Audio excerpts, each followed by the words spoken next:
आप देख रहे हैं सहारनपुर ब्रेकिंग न्यूज। प्रस्तुत है आज के मुख्य समाचार। ताजा खबरों के लिए जुड़े रहे हमारे साथ। क्राता रोड स्थित कार्यालय पर विधायक संजय गर्ग द्वारा 5 वर्षों में किए गए कार्यों को दर्शाने के लिए विकास धारा पुस्तक का विमोचन किया गया। आपको बता दें कि विधानसभा सीट से समाजवादी प्रत्याशी संजय गर्ग द्वारा पिछले 5 सालों में विकास कार्यों का पूरा लेखा जोखा विकास धारा पुस्तक में लिखा गया है। पुस्तक का विमोचन किया गया। कैंप कार्यालय पर आयोजित कार्यक्रम में सपा प्रत्याशी संजय गर्ग ने कहा कि पुस्तक में विधानसभा में किए गए कामों व विधायक निधि के प्रयोग की विस्तृत जानकारी दी गई है। विधायक निधि से भी उनके द्वारा अनेक विकास कार्य महानगर में कराए गए हैं।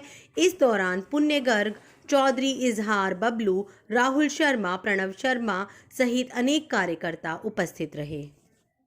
विकास भवन में आज राष्ट्रीय आजीविका मिशन के प्रबंधक अनुज कुमार के नेतृत्व में कर्मचारियों ने एक प्रदर्शन किया।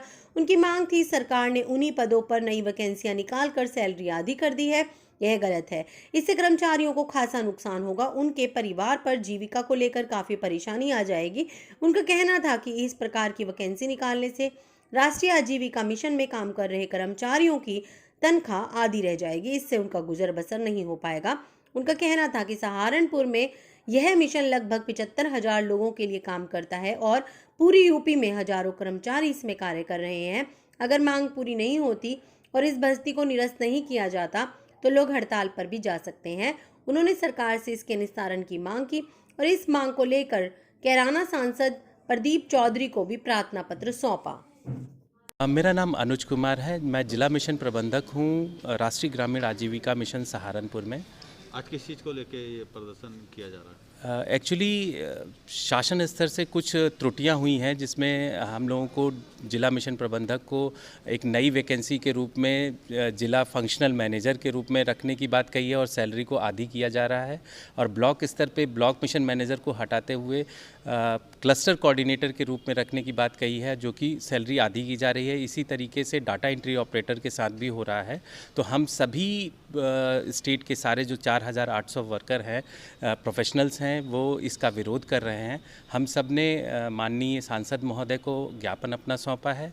साथ में हम आज जिला अधिकारी महोदय को भी अपना ज्ञापन देंगे और जितने भी अन्य जनप्रतिनिधि हैं उनसे संपर्क करके उनको भी। अगर मांगे नहीं पूरी होती है तो आगे मांगे नहीं पूरी होती हैं तो 3 तारीख से हम लोग हड़ताल की सोच रहे हैं कि हम लोग हड़ताल पे चले जाएंगे। सहारनपुर नगर विधानसभा के बसपा प्रत्याशी मनीष अरोड़ा ने तूफानी दौरा कर नगर के विभिन्न क्षेत्रों में जनसंपर्क कर लोगों से बसपा के पक्ष में वोट करने की अपील की। इस मौके पर बसपा प्रत्याशी मनीष अरोड़ा ने कहा कि सूबे में जब जब बसपा की सरकार बनी है तब तब गुंडाराज और दंगे नहीं हुए हैं। उन्होंने कहा कि मायावती को मुख्यमंत्री बनाएं। बसपा की एकमात्र ऐसी सरकार है जो सर्वजन हिताय सर्वजन सुखाय का नारा लेकर चलती है। इस मौके पर मनीष अरोड़ा ने कहा कि सरकार बनने पर सभी के हितों की लड़ाई लड़ी जाएगी। इस अवसर पर सैकड़ों बसपाई उपस्थित रहे। बनाने की दिशा में भाजपा ने अनेक कदम उठाए हैं। आपको बता दें, भाजपा के प्रदेश मंत्री डॉक्टर चंद्रमोहन ने कहा कि प्रधानमंत्री की केंद्र सरकार व प्रदेश में मुख्यमंत्री योगी आदित्यनाथ के नेतृत्व में चलने वाली सरकार के आत्मनिर्भरता भारत बनाने की दिशा में अनेक कदम उठाए गए हैं। जीपीओ रोड स्थित एक होटल में पत्रकारों से वार्ता करते हुए उन्होंने कहा, केंद्र सरकार द्वारा आज प्रस्तुत बजट लोक कल्याण एवं आत्मनिर्भर भारत की परिकल्पना को साकार करने वाला बजट है। आत्मनिर्भर भारत अभियान के अंतर्गत 16 लाख नौकरियां दी जाएंगी और मेक इन इंडिया अभियान के अंतर्गत 60 लाख नौकरियां दी जाएंगी। इस दौरान महानगर अध्यक्ष राकेश जैन, देहात विधानसभा प्रत्याशी जगपाल सिंह, मीडिया प्रभारी गौरव गर्ग उपस्थित रहे। विधानसभा चुनाव 2022 को लेकर प्रशासन ने कमर कस ली है। किसी भी प्रकार की दुर्घटना, झगड़े और निष्पक्ष चुनाव को लेकर प्रशासन अलर्ट मोड में नजर आ रहा है। जगह जगह पुलिस और पीएसी जवान रोड पर मार्च करते नजर आ रहे हैं। इसी के चलते आज चौकी सिविल लाइन के रिचार्ज के नेतृत्व में पुलिस और पीएसी के जवान सड़क पर मार्च करते नजर आए और अनावश्यक रूप से खड़े हुए घूम रहे लोगों को वहां से हटाते हुए दिखाई दिए। जनपद की ग्लोकल यूनिवर्सिटी के छात्र राष्ट्रपति से इच्छा मृत्यु की मांग कर रहे हैं।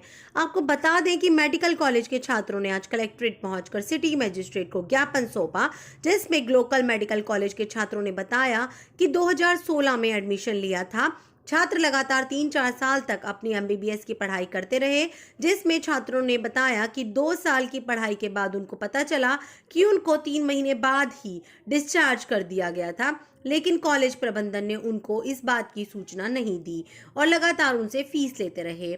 इसके बाद छात्र न्यायालय में गए, लेकिन वहां भी उनको कोई इंसाफ नहीं मिला। छात्रों ने कहा कि ग्लोबल मेडिकल कॉलेज में उनके 30 से 35 लाख रुपए प्रत्येक छात्र के खर्च हुए हैं।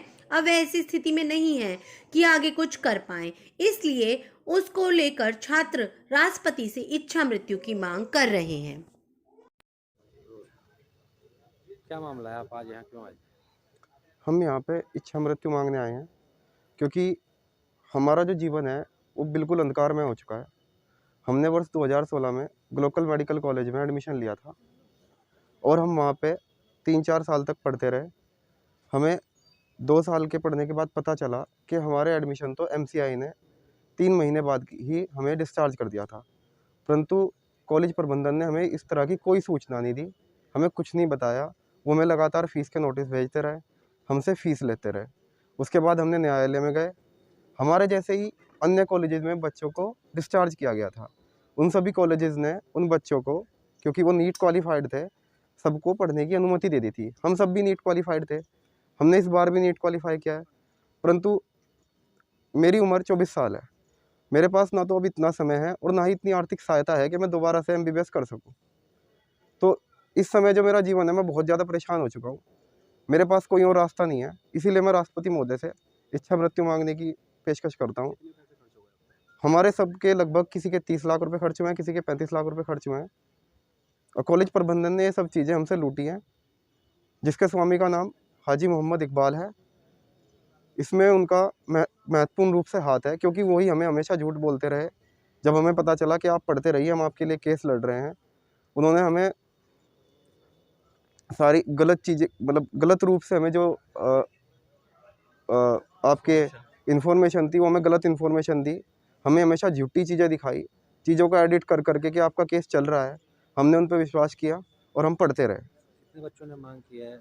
हम 12 बच्चे हैं, भारत के सभी राज्यों से हैं लगभग। कोई केरला से है, कोई तमिलनाडु से है, कोई उत्तराखंड से, कोई पंजाब से। हम सभी ने इच्छा मृत्यु मांगी है। ये जो है बच्चे जो हैं अब वो क्या कर रहे हैं फिलहाल में? सब बच्चे, एक दो ने तो सुसाइड अटेम्प्ट भी किए हैं, अपने घरों में हैं। कुछ किसी को सूझ नहीं रहा है, क्योंकि कोई ना तो न्यायालय में बात सुनता है।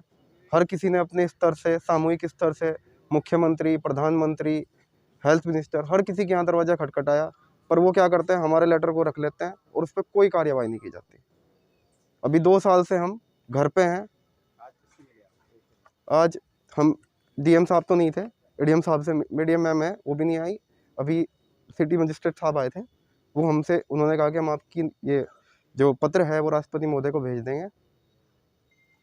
विधानसभा के ककराला ग्राम में शिक्षा मित्र शिक्षक सभा में एक सामूहिक कार्यक्रम कराया गया, जिसमें नकुड़ विधानसभा सपा प्रत्याशी डॉक्टर धर्म सिंह सैनी अपने काफिले के साथ ग्राम ककराला पहुंचे। कार्यक्रम का संचालन संजय सालियान द्वारा किया गया, जिसमें शिक्षा मित्र की समस्याओं से पूर्व मंत्री को अवगत कराया गया। पूर्व मंत्री द्वारा शिक्षा मित्र की सभी समस्याओं को सरकार बनने के पश्चात पुनः समायोजन बहाल कराने का वादा किया गया और कहा गया कि हमारे राष्ट्रीय अध्यक्ष अखिलेश यादव आपके मान सम्मान दिलाने के लिए प्रयासरत हैं। शिक्षा मित्र समाज ने अपना समर्थन नकुड़ विधानसभा ही नहीं, पूर्ण प्रदेश में समाजवादी पार्टी को विजयी बनाने के लिए दिया है। कार्यक्रम में सैकड़ों की संख्या में शिक्षा मित्र शिक्षक मौजूद रहे। संजय शर्मा प्रांतीय सदस्य, नरेश कुमार जिला अध्यक्ष, अजय कारणवाल नकुड़ विधानसभा प्रभारी, नरेंद्र ककराला, राजेश जैन, प्रमोद कुमार, कुलतार सैनी, शिव कुमार, रामेश्वर, सुभाष पंवार, धर्मवीर आदि अपने साथियों के साथ मौजूद रहे।